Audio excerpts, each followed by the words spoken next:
Salam Indonesia, salam sejahtera dan salam sampai mereka dari mana sampai pulau Rote. Mantal iman kita, mantal kasih kita, mantal pengharapan kita tentunya dalam Yesus yang menjadi Tuhan dan Juru Selamat kita dan Juru Selamat kita. Jangan katakan bahwa Yesus bukan Tuhan, jangan katakan pula bahwa Yesus bukan Juru Selamat. Dia adalah Tuhan, dia adalah Juru Selamat. Dan kalau engkau percaya, engkau akan diselamatkan. Kalau tidak percaya, engkau akan dihukum. Yohanes 3 ayat 3, Yohanes 14 ayat yang ke-6, dia sudah berkata, akulah jalan yang kebenaran dan hidup. Tiada seorang sampai kepada Allah kalau tidak melalui aku. Mantap. Dan juga Alkitab mengatakan dalam Kisah 4 ayat 12, dan keselamatan tidak ada dalam siapapun juga selain dalam Dia Yesus Kristus. Karena di bawah kolong langit tidak nama lain yang diberikan kepada manusia yang olehnya kita diselamatkan. Mantap. Yohanes 3 ayat 16. Karena begitu besar kasih Allah akan dunia ini, sehingga Ia mengaruniakan anaknya yang tunggal supaya setiap orang percaya kepadanya tidak binasa, melainkan beroleh hidup yang kekal. Haleluya. Saya dan saudara yang percaya akan menerima hidup kekal jika Tuhan memanggil kita. Puji nama Tuhan, dan saya mengucapkan selamat pagi bagi kita di hari yang pertama ini. Kiranya Tuhan Yesus memberkati kita untuk beraktivitas dan terang firman Allah yang biasa menguasai kita, dan kita hidup dalam ketaatan dan takut akan Tuhan menyertai kita. Doa dan harapan saya, kekuatan Tuhan, kekuatan firman, kekuatan Roh Kudus, kekuatan doa, kekuatan iman akan menyertai setiap kita. Tuhan Yesus memberkati. Dan sebelum kita mendengarkan firman Allah, biarkan kita berdoa terlebih dahulu. Mari kita berdoa. Terima kasih, biarkan kami menjaga sikap yang benar dan baik di hadapan Tuhan dalam menyambut Yesus dalam hati kami. Dalam nama Yesus. Amin. Saya akan membacakan Matius 2 ayat 1 sampai dengan 12. Tapi nanti bagian Anda membaca 1 sampai dengan 9. Saya akan baca ayat 10 sampai dengan 12 untuk singkat waktu. Ketika mereka melihat bintang itu, sangat bersukacitalah mereka. Maka masuklah mereka ke dalam rumah itu dan melihat anak itu bersama Maria ibunya, lalu sujud menyembah dia. Mereka pun membuka tempat harta bendanya dan mempersembahkan persembahannya, yaitu emas, kemenyan, dan mur. Dan karena itu diperingatkan dalam mimpi supaya jangan kembali kepada Herodes. Maka pulanglah mereka ke negerinya melalui jalan yang lain. Tema kita adalah sikap orang Majus dalam menyambut Yesus. Dan ini perlu kita tiru, ya. Dan perjuangan mereka yang begitu jauh, yang diperhitungkan dari timur, ya, kalau tidak dari Babel, dari dekatnya itu Iran, dilakukan di situ, ya. Tapi apapun itu dari orang timur ini, orang Majus ini, yang mau saya katakan upaya mereka, kerja keras mereka, ya, membuat perjalanan mereka berhasil. Saya yakin dan percaya itu bukan perjalanan yang mudah, bukan perjalanan 1 tahun, 1 bulan, 2 bulan, itu memakan waktu berbulan-bulan. Kalau kita tahu sekarang ini jarak antara Iran dan Irak itu dan Yerusalem itu ada 2.000-an kilometer. Anda bisa bayangkan itu perjalanan mereka, dan itu satu hal yang sangat luar biasa yang mereka lakukan. Tapi demi Yesus mereka mau menempuh jalan itu, dan bukanlah jalan yang di aspal, tapi saya yakin dan percaya mungkin ada hal-hal yang mereka harus lakukan, merabas hutan dan lain sebagainya, karena mereka kan dituntun oleh bintang itu. Dan itu sebabnya mereka melakukan itu hanya untuk mendapatkan perhatian dari Sang Mesias itu. Dan ketika mereka bertemu dengan Sang Mesias, dikatakan ayat 10 tadi, mereka sangat bersukacita. Saya ketika mengalami Yesus dalam hidup saya, aduh, saya nangis, nggak bersukacita. Nangis saja, nangis. Sudah ditumpang tangan sama orang, nangis saja, ngaku dosa di hadapan Tuhan. Wah, kalau saya ingat-ingat itu memalukan. Tapi setelah saya mengalami itu, waduh, sukacita yang sangat luar biasa. Kalau pada waktu itu Anda menggantikan dengan seisi dunia ini. Enggak kan saya begitu luar biasanya sukacita, dan saya merasakan sampai saat ini saya tetap merasakan sukacita Tuhan itu. Dan ketika Tuhan mengambil dengan caranya apa yang kami miliki, dan hanya keluar baju di badan dalam penjarahan itu, ya mungkin orang tidak bisa tidur, tapi saya tidur dengan ini. Istri saya tidak bisa tidur, tapi saya mau katakan, saya ketika saya bangun pagi, saya memeluk dia dan saya berkata, mari kita berdoa. Kenapa? Doalah yang memberikan kekuatan bagi kita, iman kita kepada Yesus. Saya bilang satu hal yang tidak bisa mereka ambil dari saya adalah Yesus. Mereka bisa mengambil apa saja yang saya punya pada waktu itu, tapi Yesus tidak pernah bisa diambil dari hati saya. Dan itu sebabnya saya tetap, walaupun ada tangisan, walaupun ada masa-masa yang proses yang begitu luar biasa, tetapi kami dapat melewatinya karena Tuhan. Jadi yang pertama itu sukacita dari Tuhan itu adalah sukacita yang mengalir dalam diri kita ketika Yesus ada dalam diri kita. Yang kedua, mereka menyembah Tuhan. Jadi sikap kita harus meniru orang Majus ini, menyembah dengan rasa cinta kasih, dengan ekspresi kekaguman kita, dengan rasa penundukan kita. Saya setiap hari itu datang kepada Tuhan, itu sujud di hadapan Tuhan. Ini saya sampai ke bawah, betul-betul sujud di hadapan Tuhan. Saya sadari siapa Tuhan yang saya sembah itu. Saya katakan, kau menjadi raja dalam hatiku, menjadi Tuhan, menjadi penolong. Saya tahu hanya Tuhan yang bisa menolong saya untuk tetap bisa berdiri di dalam keadaan apapun. Dan itu sebabnya saya mempersembahkan. Dan kalau dalam hari-hari ini seringkali malam-malam itu menjadi malam begadang bagi saya, dan siang kadang-kala saya gunakan malah justru tidur. Kenapa?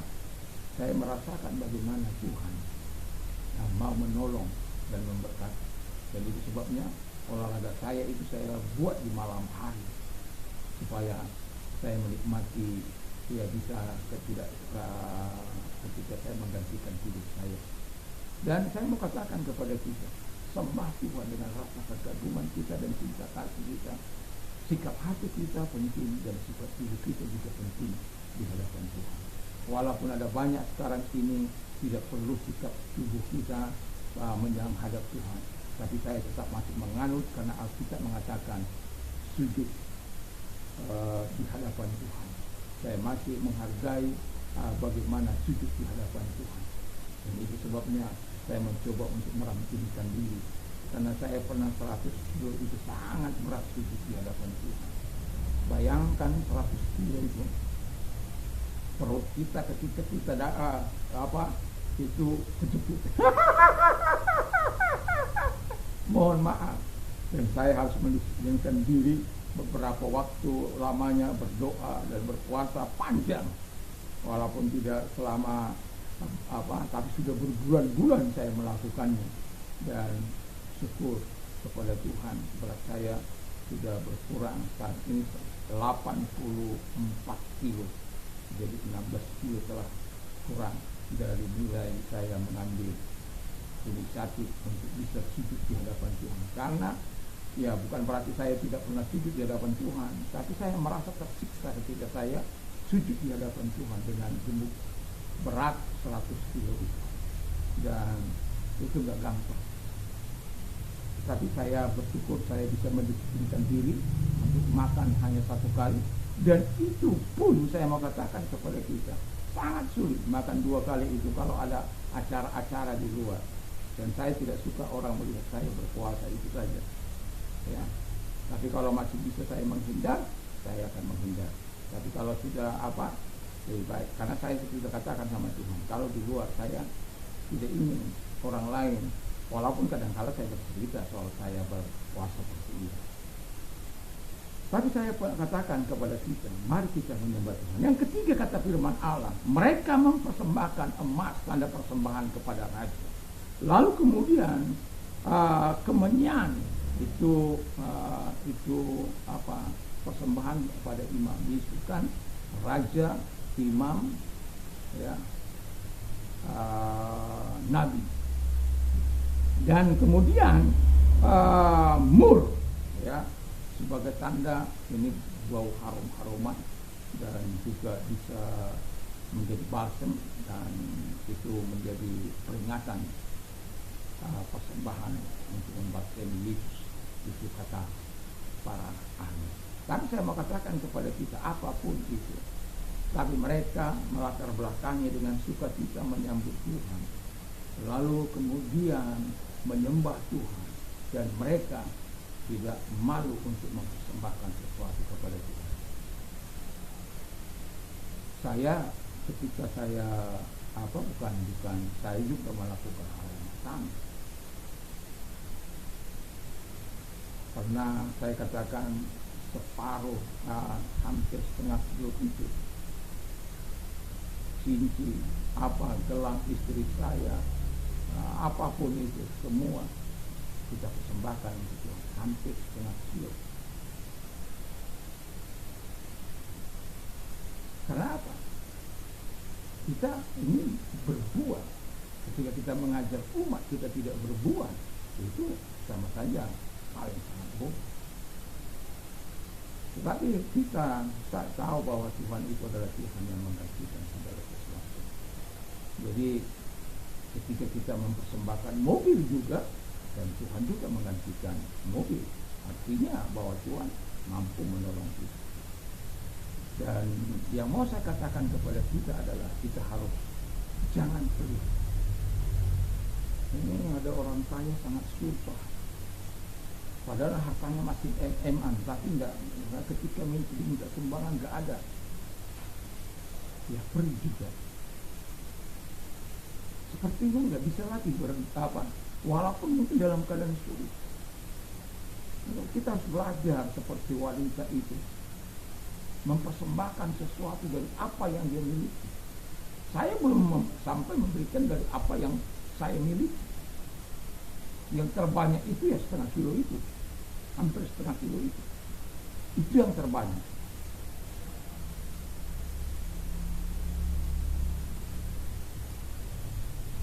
Jadi kalau itu sebagai orang yang percaya kepada Tuhan, ya makanya saya mengatakan mari kita hidup secara sederhana di hadapan Tuhan.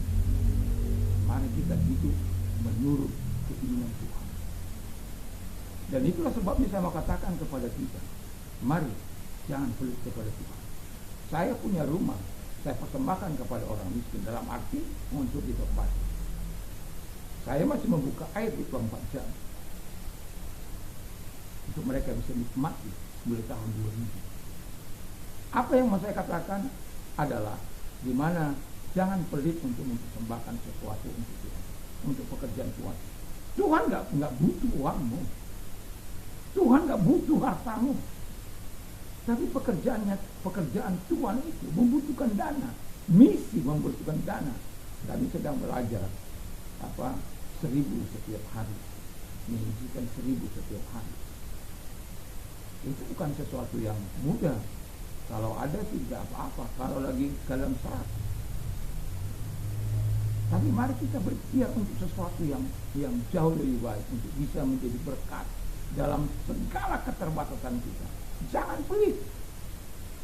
Ada banyak orang eman tapi mengaku kalau sudah dimintai pertolongan untuk pekerjaan Tuhan, nggak ada. Sedangkan saya mengatakan, ya Tuhan, kalau mau melihat semua dengan tapi semua karena firman Allah katakan karunia itu dalam Allah. Tapi apapun itu saya mau menggugah kita, kalau engkau memiliki harta yang dipercayakan Tuhan, jangan pikir nanti kamu tidak dimintai pertanggungjawaban. Akan diminta pertanggungjawaban. Jadi mari kita, pekerjaan Tuhan itu membutuhkan dana, penginjilan membutuhkan dana, dan mari kita secara ikhlas untuk memberikan untuk Tuhan. Dan ketahuilah Tuhan tidak akan pernah berhutang kepadamu. Tuhan akan memberkati apa yang kau usahakan, apa yang kau kerjakan. Yaitu yang aja itu Colgate itu, pemilik Colgate itu sampai 90% untuk Tuhan. Kenapa? Dia menyadari 10% tadi udah berlimpah-limpah. Nah, kemudian saya mau katakan kepada kita yang terakhir adalah, mereka melakukan apa yang diperintakan, diperingatkan Tuhan. Jadi mereka diingatkan dalam mimpi supaya jangan balik ke Herodes, karena Herodes itu munafik. Dibilang mau menyembah tapi niatnya jahat. Itu sebabnya sebelum mereka supaya aku bisa. Tapi Tuhan mengingatkan mereka dan mereka taat. Mereka pulang dengan sukacita karena Tuhan. Dan saya mengatakan kepada kita, perlulah kita memikapi hidup ini, menyambut Yesus dalam keseharian kita dengan sukacita, dengan sujud menyembah kepada Tuhan. Mulai hari kita sujud menyembah kepada Tuhan. Mungkin kita tidak mempersembahkan lagi emas, kemenyan dan mur, tapi ada sesuatu yang kita bisa persembahkan kepada Tuhan setiap hari. Ya seperti saya, air setiap hari, dan orang bisa tinggal menikmati hasil dari kebun tanpa harus membayar. Mereka mau jual, silakan. Kalau diantar kemarin, puji Tuhan. Tidak pernah saya apa. Kenapa? Ya sudahlah, biarkan mereka menikmati, cuma dirawat. Dan yang saya mau katakan kepada kita adalah, kita harus juga melakukan firman Allah dalam hidup kita. Supaya apa? Supaya kita, jiwa kita dipuaskan oleh Tuhan. Ketika kita melakukan firman Allah, itulah yang kita bisa mendapatkan pertolongan. Kalau engkau sakit, tinggal tumpang tangan. Berapa banyak uangmu yang sudah habis ke dokter hanya untuk berobat. Saya tidak anti Tuhan, saya tidak anti dokter. Ponakan saya ada dokter. Tetapi untuk saya mengatakan bahwa Tuhan itu, dia adalah dokter, dia adalah dokter. Tapi dia segala tadi. Dan dia tidak pernah berlaku curang kepada saya, dan saya tahu kepada orang-orang yang salah. Saya pikir saya sudah lebih gila untuk iman ini, tapi ada teman saya yang lebih gila. Saya kenapa saya katakan lebih gila? Saya pada waktu COVID, saya masih ikut arahan presiden. Tapi setelah itu saja, saya disuntik itulah yang 3 kali itu.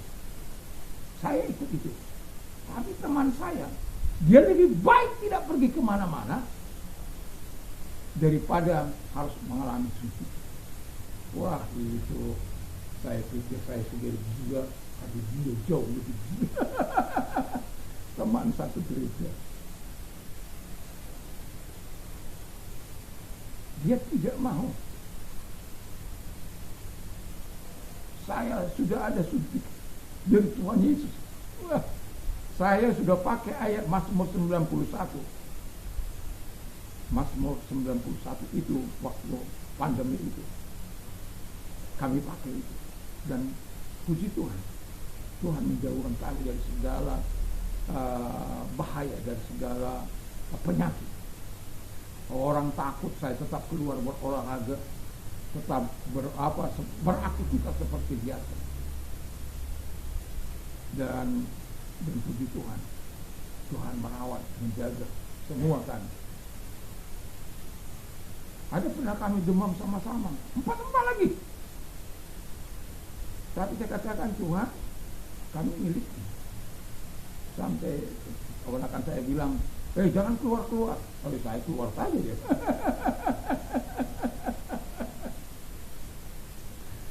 Kita apa? Ya, malah kita takut, malah kita didatangi maut. Tapi saya bersyukur Tuhan menjaga dan itu sebabnya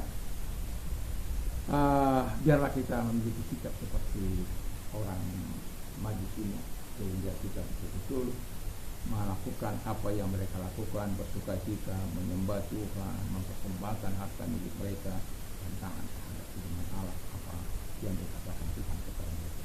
Mari kita berdoa. Terima kasih Tuhan, biarkan kami menikmati segala kebaikan, menikmati anugerah-Mu, dan biarkan kami Tuhan menikmati kasih sayang. Dan kalau Engkau sakit, apapun sakit penyakitmu, percayalah Tuhan mampu menyembuhkan engkau. Kalau engkau percaya, angkat kedua tangan kita berdoa. Dalam nama Yesus, segala sakit penyakit yang mereka bisa datang, tumpahkan tangan atas mereka. Dalam nama Yesus, segala sakit penyakit yang mereka milik Afrika keluar, dan oleh virus engkau sembuh, oleh kuasanya engkau sembuh, dan oleh firman yang engkau sembuh. Terima kasih. Dan kalau engkau menunjukkan uluran tangan dari kesesakan dan penderitaan, datang pada Tuhan. Arahkan tangan kepada Tuhan, kita berdoa. Lihat tangan-tangan yang diarahkan kepada Tuhan. Kami hanya percaya pada janji-Mu bahwa Engkau ketika kami datang berseru kepada Engkau menjawab kami ketika kami belum, atau ketika kami sedang dalam kesesakan, Engkau menyertai kami dan Engkau meluputkan kami, bahkan Engkau memuliakan kami karena kami melekat kepada Tuhan. Terima kasih. Kami bersyukur buat pertolongan-Mu kepada mereka, buat kasih-Mu kepada mereka. Di dalam nama Yesus kami berdoa. Haleluya. Amin. Dan selamat pagi bagi kita semuanya. Semoga kita tetap kuat, sehat dalam anugerah Tuhan, dalam pemberian Tuhan. Mantap, mantap, mantap.